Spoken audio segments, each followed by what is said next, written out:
Hello folks, welcome to the wonderful little city of Toyama, Japan.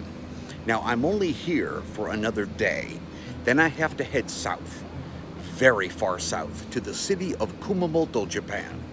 Now I've been to Kumamoto many times, but now I'm only going for one reason. An expert in martial arts is flying from New York City to Kumamoto to meet me, so I can take him to fulfill one of his life's goals. He wants to visit the cave, the dwelling of one of the greatest swordsmen and philosophers in all of Japan. The name of the man? Miyamoto Musashi. Let me say this. Unless there's a good reason behind it, no one is traveling all the way to the city of Kumamoto, Japan for the very first time. I mean, imagine someone coming to the United States for the first time. Unless there's a really good reason behind it, you're not adding the city of Canton, Mississippi to your travel plans. I mean, there's nothing wrong with Canton, Mississippi, but someone traveling from France to America for the very first time isn't going to overlook New York, Los Angeles, Boston, or Miami to visit a small town in Mississippi. I mean, the only reason you would do that is if you have a justification for it. Well, Kumamoto, Japan is a lot like that. It's an amazing city possessing about 740,000 citizens, and it's a wonderful spot to visit for a day or two. But no one is purposely traveling to Japan for the first time and putting the city of Kumamoto on their must-visit list. Well, that's kind of what brought me to make this video for you. In December of 2025, one person brought me back to Kumamoto, Japan again, for one specific reason. A martial arts master currently living in the city of New York has devoted his life to the mastery of his craft and adopted the mentality and philosophy of one man to guide his entire life. And as I mentioned in the intro of this video, he contacted me back in June of 2025, asking me to meet him at a small airport in Kumamoto named Aso Kumamoto Airport near the start of the new year to show him the city of Kumamoto and then to the ancient domicile of one of the greatest sword fighters and philosophers in Japanese history. This incredible man was named Miyamoto Musashi. Now, I'm not going to pretend to be an expert on Musashi, but I can say that I have considerable experience throughout the years by reading his book, interpretations of his work, adaptations from others about his work, and visiting notable locations of his life while giving tours about his work and philosophy. In fact, even today, hop on Amazon.com, type in his name, and hundreds of results instantly pop up. And if you've never heard of the man, I totally understand, but let me give you a brief rundown of who he was. He was born in the year 1584 during the chaotic period of Japan's Civil War. Back then, especially in Japan, you had to learn how to battle to simply stay alive. Well, at the age of 13, he fought in his very first duel, and he won. Over the years, he's said to have fought and won more than 60 duels, never suffering a single defeat. Yes, more than 60 duels.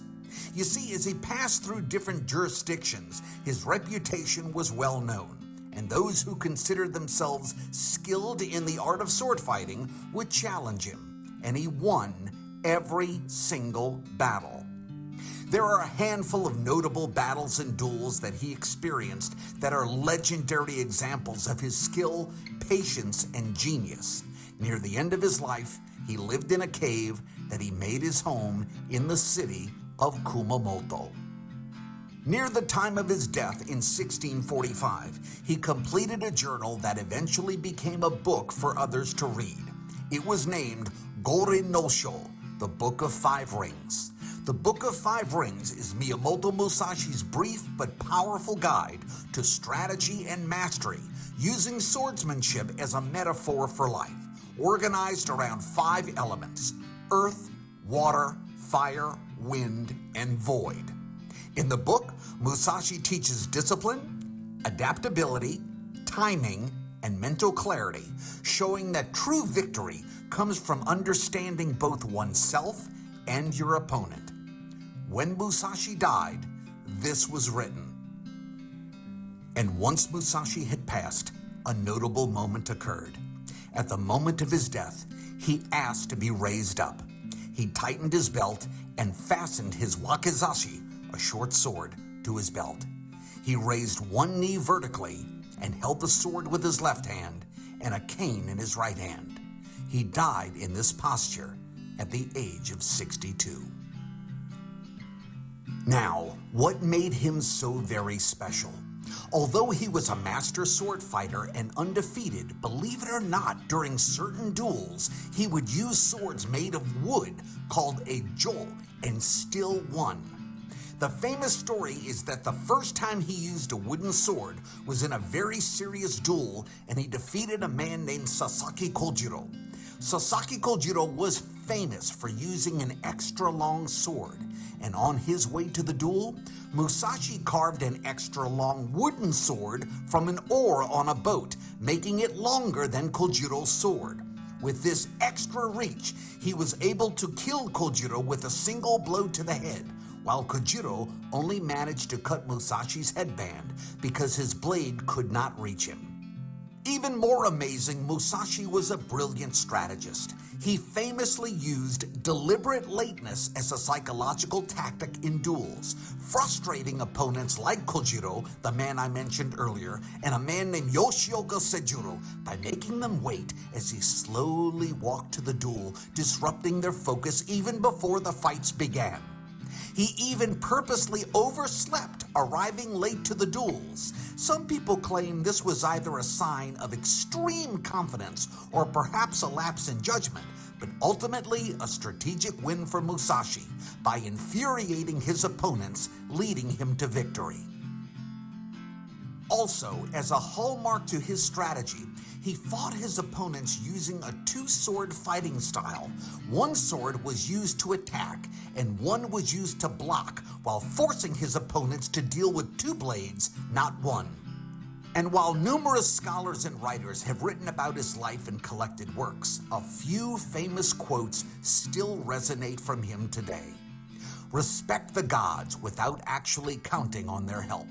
Think lightly of yourself and deeply of the world. And my personal favorite, you may abandon your own body, but you must preserve your honor.